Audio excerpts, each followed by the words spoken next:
Citizens, it's that time you're officially in the Alert Zone. Welcome to the Alert Zone TV. I'm the Wizard Uncle James. I would love for you guys and girls to become active citizens. Y'all already know how to do that. Shout out to everybody because this is a worldwide movement. Hope everybody is safe, doing well on this Sunday. We back at the headquarters, as you guys can see. Got the PPQ 5 match. Safe control environment, all that YouTube stuff. Chambered in 9mm. You guys and girls know I do carry this firearm from time to time. Usually, I'll ride with it in the car or in the wintertime since I got the plus 12 on the bottom. With that being said, I just wanted to talk for a couple minutes to everybody about something that affects all of us, no matter what ethnic, racial, financial group, what walk of life you come from, all over the world. But I can speak about us here in America a little bit more because I know our gun rights, our Second Amendment rights here. And what I wanted to speak about was online business, the safety tips of doing online business, whether that's selling, buying offline, or if you're meeting people online, for casual hookups, whatever you do online, understanding the danger element that could be around the corner. So let's get into it. So you guys and girls know that I have a thing, it's kind of almost like a compulsion. Things that I really enjoy, I tend to collect. I tend to get a lot of. You guys know I love firearms. Y'all have seen my polo and the pistol collections of different polo shirts that I own. Ralph Lauren. You guys know I love that. Some of y'all, I might have shown a peek into my video game collection. Y'all know I have a cup collection. I also have a jacket collection. I just haven't showed it off. Just stuff like that. With that being said, some of the stuff I bought at garage sales, some of the stuff I bought at stores, some of the stuff I had to buy online from people. Now, one of the benefits to online is it gives people the freedom to be able to make money and get around having to go through the permit department and all this little shit that they do when it comes to legitimate brick and mortar businesses, how they make you hop over so many damn fences to the point that you're going to pay so many taxes and you're going to need so many permits that if you don't make a certain amount, you're going to be out of business. Not because you're a failed business, but because the volume that you're used to doing at your home or out of your trunk is different. You're going to need 2 or 3 times that if you're going to do it in a brick and mortar place. So online, you got Facebook and Craigslist and all these different marketplaces that has revolutionized stuff like that. You can sell things now that you couldn't sell before. Let's just say you live in a neighborhood where money is limited, but you have something you want to sell. You can post it online and somebody from another side of town might come and buy it because you may have something that they want. I find that to be true when it comes to video games. You can have from people who got long money to people who robbing Peter to pay Paul to buy video games and systems from it, different components and stuff like that. My PS4, I bought it offline. Craigslist. I drove to Altoona, Iowa, which is basically outside of Des Moines, and I met this couple at a McDonald's, and I plugged it up to see if it would come on. It was brand new in the box, had never been opened, but still did my due diligence. My AK-47 before it damn cracked on me. The original picture of my AK, you can see it on the. You go to my post when you go to the channel description and all that. If you go to the post, if you scroll down, you'll see it. Sometime you'll see me post that gun in its original form. I bought that off Craigslist. I went on Craigslist, Arms List. I'm sorry, Arms List.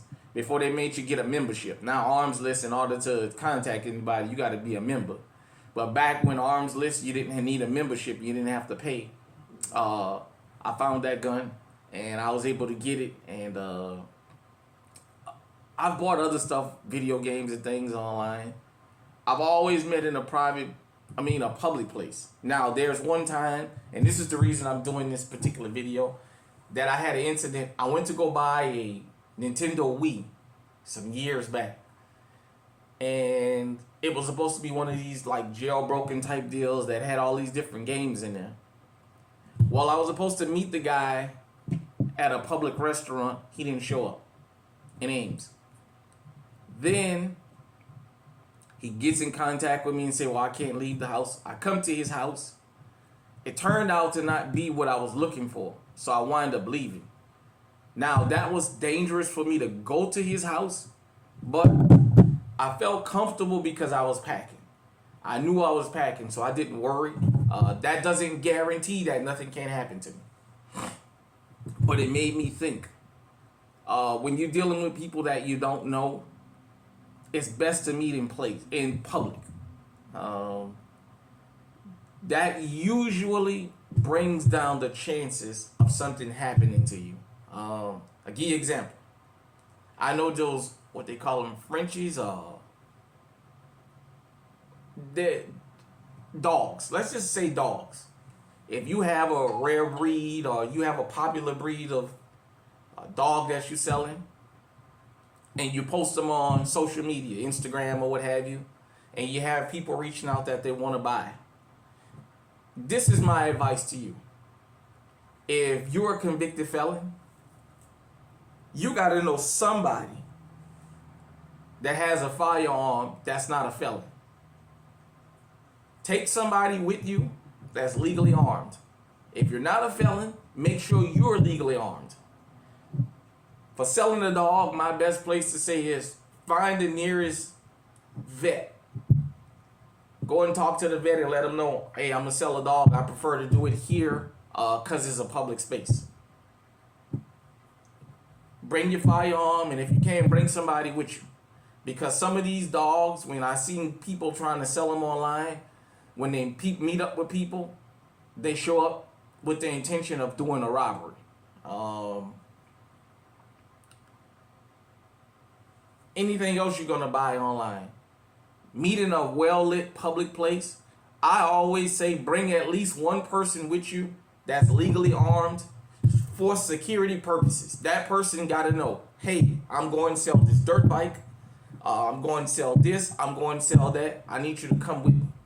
Grab your shit and you be on lookout to make sure that the deal don't go wrong. Because unfortunately, whether you got a brick and mortar business or you have a mobile business, there's always somebody looking to take the easy way out and looking to try and rip somebody off.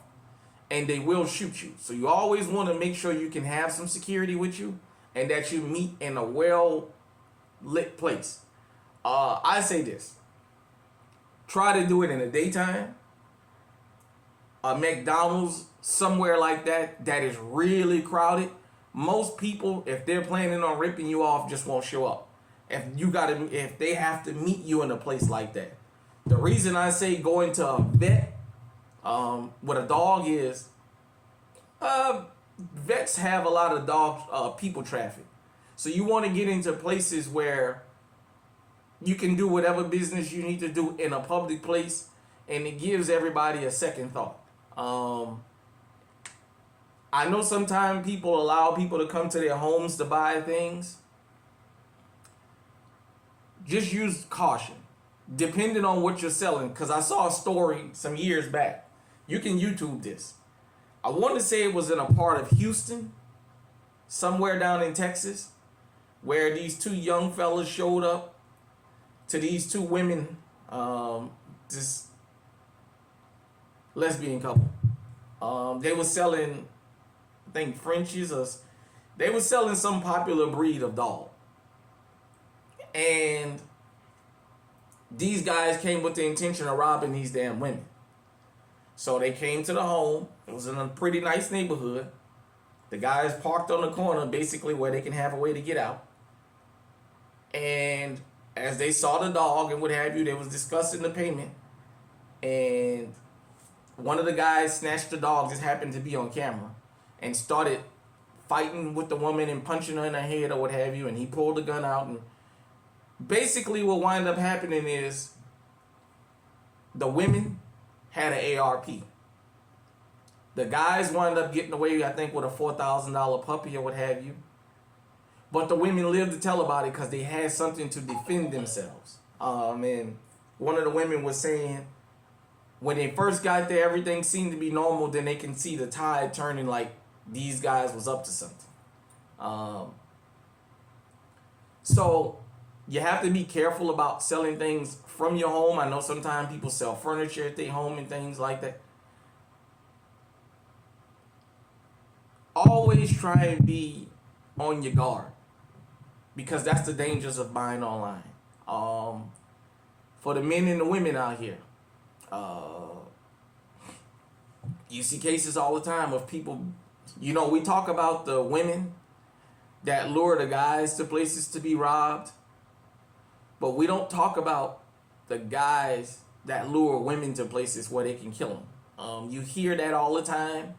I just heard of a story recently of a woman being lured, I guess, to a guy she met online, or meeting him, and he wound up killing her and putting her remains inside of his wall or something, like some craziness like that. You hear these horror stories. Fellas, let me talk to y'all more than the ladies when it comes to this. You meeting chicks online, that's your business. I'm not here. The world has changed. For those of you who don't understand, online, guys get to talk to women that in person they probably wouldn't have the courage to approach. So it has changed the game. You're meeting your woman online, take something with you. Let one of your friends know, one of your close relatives, that's going to ride for you. Let them know where you're going.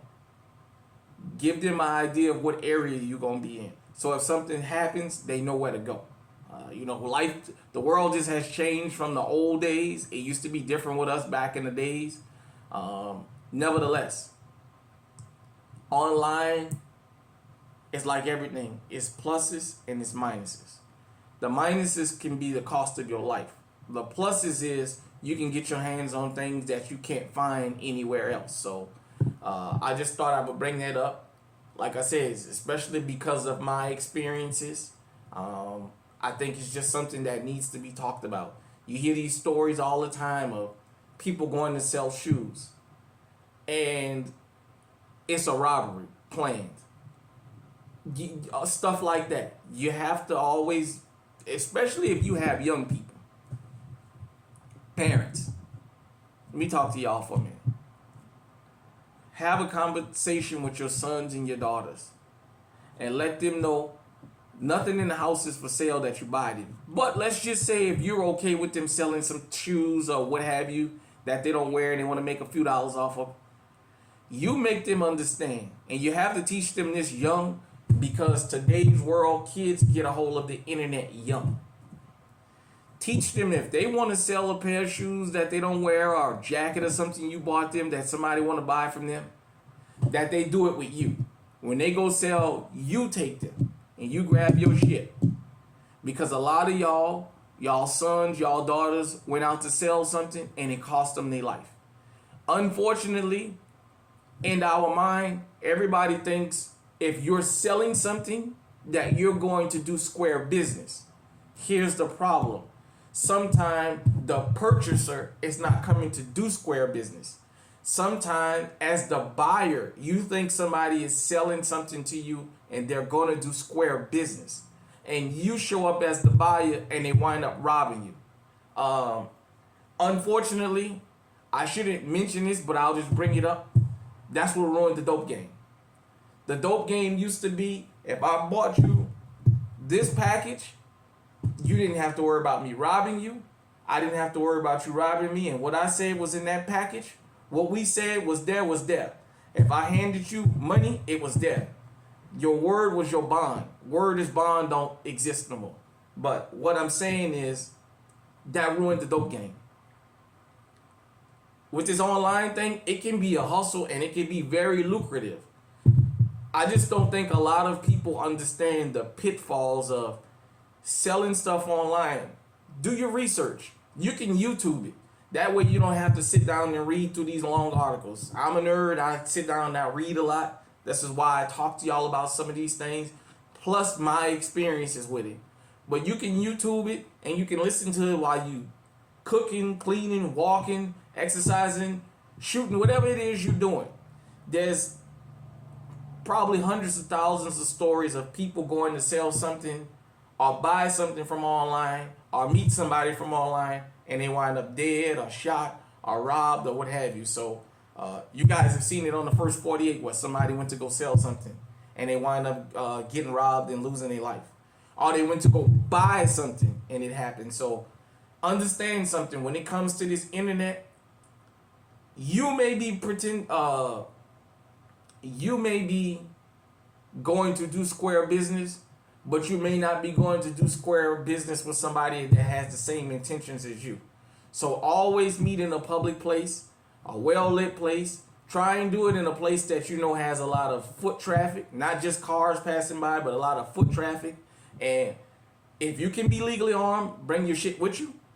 And especially depending on what you're selling, if you can, bring you 1 or 2 dudes with you that does square business. Don't bring somebody with you that you know is a damn robber man and you go to sell something and they wind up robbing the person. Bring somebody with you that you trust, that you know do square business for your security. Man, like I said, when I went to go get that weed, man, that could have turned out bad that I went to that guy's house, and especially because it wasn't what we discussed. I went there for something in particular. I wanted that particular weed because I think he said it had 6,000 or 7,000 games. You know how they reprogram all this stuff.